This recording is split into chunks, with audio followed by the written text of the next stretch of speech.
Hi, it's Tara here, and I've got a story to tell you. It happened a few months ago, but it's still fresh in my mind. I want to share it to help you understand toxic behavior and when to stand up against it. I'm 32 years old and live with my husband Stephen, who's also 32, and our kitten. Stephen and I have been together since high school. We got married young and went to different colleges, but our relationship stayed strong. Next month, we'll celebrate 15 years together, but there's a hitch. My mother-in-law, Lily, won't be joining us. Lily never really warmed up to me. She has 2 sons, and she's always doted on them since they were born. In her eyes, no one is good enough for her boys. When Steve and his older brother Sean were kids, they enjoyed all the attention from their mom. They loved her a lot and didn't notice how controlling she could be. As they got older, Lily's controlling ways became a problem for her teenage sons. They weren't allowed to date or hang out with girls outside of school. Lily didn't let them have sleepovers with friends and threatened to punish them if they argued. Steve and Sean went to the same high school as me, so I knew them a bit. While Steve kinda agreed with Lily's rules, Sean rebelled. He often got in trouble for sneaking out and hanging out with girls. His mom even came to school once to threaten his girlfriend at the time. What Lily didn't realize was that Sean had grown a backbone and didn't listen to her anymore. He stood up for Jessie, his now wife, when Lily tried to scare her away and insult her. When they turned 18, they started avoiding Lily more and more. Lily wasn't happy about it at all. Stephen also thought Sean went too far. We were still new in our relationship, so I didn't say much to avoid arguments. But then Lily started targeting me. She did everything she could to break us up, even planning an expensive trip to Hawaii during prom week to keep us apart. Stephen did ask her to cancel the trip, but that was the only time he stood up to her. Whenever Lily criticized me and said hurtful things, Stephen didn't defend me. He even started believing her when she said I might cheat on him when we went to different colleges. We ended up taking a short break and Lily took Stephen out to celebrate our breakup. She never thought Stephen would come back to me. She was furious that we got back together. She kept harassing and humiliating me every chance she got. I tried talking to Stephen about it, but it didn't go well. Hey Tara, you know my mom is really disrespectful to me. I've always tried to be nice to her, but all she does is criticize me and call me names. I'm getting fed up with it. Can you talk to her about it?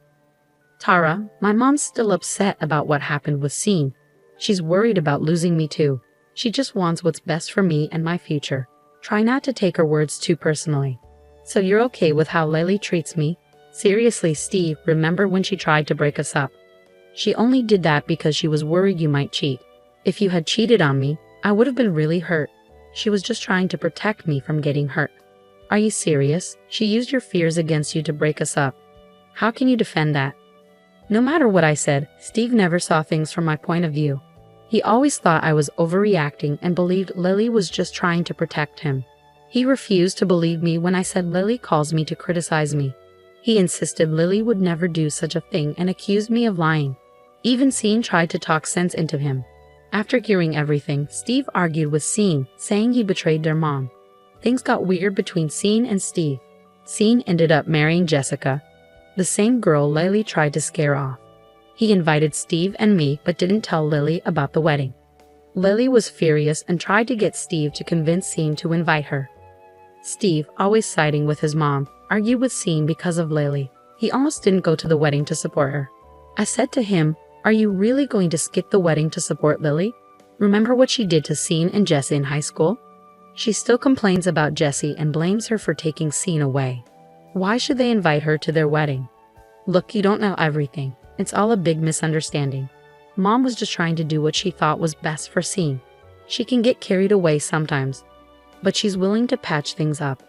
We're family and we shouldn't hold grudges. It's their wedding, and they can choose who to invite. It's not our place to make demands. We should respect their decision. I know I can't change much, but that's why I'm not going to the wedding. I want them to realize they're making a mistake. I'll RSVP tomorrow. They'll still have time to reconsider." Stephen, if you skip the wedding, they might cut you out too. They've already done that to Lily. Are you sure you want to risk losing your brother over this? After a lot of arguing, he finally agreed to go to the wedding. I was relieved, hoping things might improve. He saw how happy Sean and Jessie are without Lily's interference. They even moved far away and had the wedding there to keep Lily away. When Stephen showed Lily the pictures, she lost it.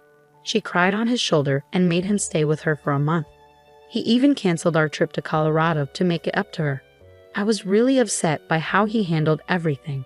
However, I knew our love ran deep, and breaking up wasn't an option anymore.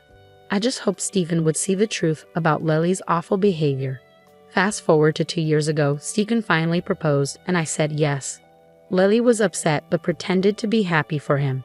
Later, I found out she refused to give him her engagement ring because she thought I was a gold digger and our marriage wouldn't last. I love the ring Stephen picked for me. We're both engineers, so we make good money. He could afford to buy the ring himself. Plus, I'd rather wear something he chose than have Lily's jewelry. Wedding planning was a mess. Lily kept getting involved in everything, from cake tasting to picking a venue. She had to have a say in everything. She didn't like my ideas and tried to change the theme. Lily said my vintage theme was boring and tacky. I ignored her, but Stephen didn't. We discussed every decision carefully. I finally spoke up. This is getting ridiculous. It's our wedding, not hers. Your mom needs to give us space to decide for ourselves. I don't want her input on everything. She hates everything I choose. You need to tell her to back off. Tara, Mom just wants what's best for us. She's been to more weddings than us. So her input could be helpful in the future. You know, she missed Scene's wedding. She just wants to enjoy mine. I'm tired of hearing that excuse. She deserved to be uninvited from Scene's wedding. That was all her fault because Jesse didn't let her interfere. I won't let her control everything. She's welcome to be involved, but she can't criticize my choices. This is our wedding, Stephen. She already had hers. After a lot of persuading, he finally told Lily to back off. She threw a fit but calmed down a bit. Unfortunately, Stephen still went along with a lot of her choices. I was sad at first, but I knew it was also Stephen's day, so I went along to avoid more trouble. I wasn't confident enough to stand up for myself, and Stephen was too influenced by his mom to think clearly. The wedding turned into another disaster when Lily showed up in a white dress that looked like a bridal gown. Thankfully, Stephen realized the problem and insisted she change before the ceremony. She pretended she didn't have another dress. But my maid of honor came to the rescue with a dress I had bought for her. Lily had no choice but to wear it. During the reception, she made tearful speeches about feeling like she was losing her sons to awful women like me and Jesse. She tried to make herself out to be the victim and criticize our relationships. It made everyone uncomfortable, even her own family. My maid of honor took the microphone away and tried to lighten the mood. On our honeymoon, Lily called us constantly, crying about feeling lonely. She called Stephen repeatedly, and when she couldn't reach him, she called me. Where's my boy? What have you done to him? It's only been a month since the wedding, and you're already taking him away. No matter what you do, he'll always choose me over you. He'll never love you more than his mama. Lily, we're on our honeymoon. You can't keep calling us like this. Stephen's phone died, so he went back to our room to charge it. Why would I keep him away from you? I know how you are, Tara. All you want is his money. You can't stand the fact that he supports me. He sends me money and gifts every month. You want to isolate him so you can take all his money. But I won't let that happen. He's been taking care of me since his father died 10 years ago. Lily, I don't care if he supports you. You're his mom, so of course, he helps you out. I earn enough for both of us, so I don't want his money anyway. You need to stop accusing me. Shut up. You may fool him, but I know what kind of woman you are. Now give the phone to my son right now. I need to talk to him. Dealing with her on our honeymoon was just one of many tough conversations. When we got home, she cried for days because we didn't take her along. It was surprising when she scolded Stephen for going without her. But as usual, he focused on comforting her and ignored my concerns. I was slowly learning to handle her tantrums and speak up for myself. Things were okay until I found out I was pregnant. We were thrilled, and Stephen wanted to tell Lily right away. I was nervous, but I figured she'd be happy about her first grandchild. I couldn't have been more wrong. As soon as she found out, she started crying and yelling. She accused me of trapping Stephen with a baby to take him away from her. She even claimed I cheated on him and was passing off the baby as his. My husband tried to calm her down, but she wouldn't listen. I was tired of her drama by then. Her tantrums lasted for 2 weeks before she decided to visit us. She came early in the morning and let herself in with a spare key. Lily acted overly happy about the baby and even brought me gifts. Stephen thought she had finally accepted the baby, but I wasn't so sure. That evening, Lily offered to make us tea because it was chilly outside. Stephen was grateful for her kindness and gave me a look like he was saying, "See, I told you she's okay now." I decided to investigate. I excused myself and went to the kitchen to check on Lily. I saw her making tea and adding something from a carton. Both my husband and I are allergic to lactose, so we only use a specific brand of oat milk. The carton Lily used wasn't ours. She used the oat milk for 1 cup and the other carton for the other. I thought maybe she was just using a different kind of vegan milk for variety. But I was still uneasy when she handed me the suspicious mug. I panicked and switched cups with my husband when they weren't looking. We drank our tea, but Lily just smirked at me the whole time. Luckily, nothing happened that night. But in the early hours of the morning, I heard my husband throwing up in the bathroom. He kept going back and forth, and it woke me up. Eventually, he came out and lay down on the couch, looking like he was in a lot of pain. Lily came out too and looked worried when she saw him suffering. She started crying. That's when I realized she had used cow milk in our tea. I was furious, but first, I had to get Stephen to the hospital. I called 911, and they sent an ambulance. Stephen was in a lot of pain and almost passed out. We got to the hospital, and the doctor said he needed to stay overnight. When the doctor came for a consultation, I made Lily confess to everything in front of Stephen. She was worried about her son, so it wasn't hard to get her to admit it. The doctor shook his head and said Stephen needed to stay in the hospital for a day. Stephen looked troubled, and suddenly he started to see through Lily's actions. He was baffled by what she had done. He asked her, "Mom, you know I'm allergic to milk. Why did you use it? We don't even keep cow milk in our fridge.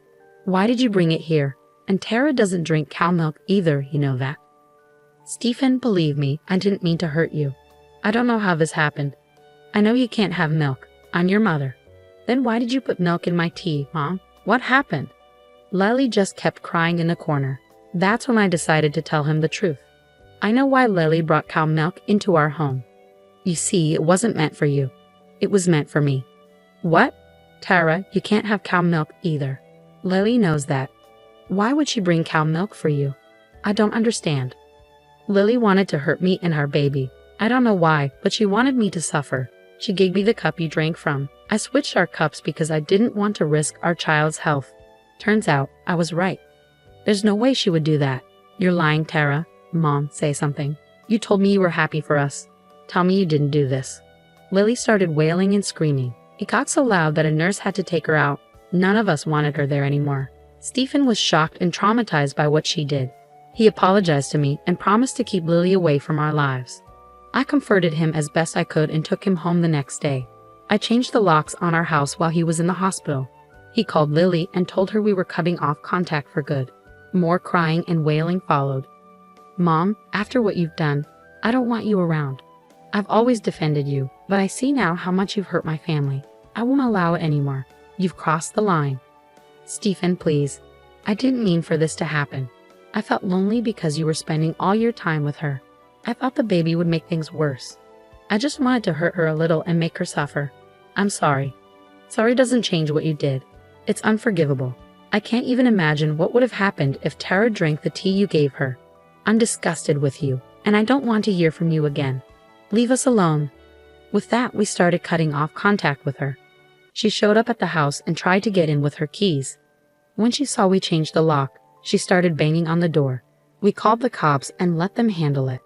We blocked her on all our phones and social media. Sean and Jesse informed our extended family about the situation.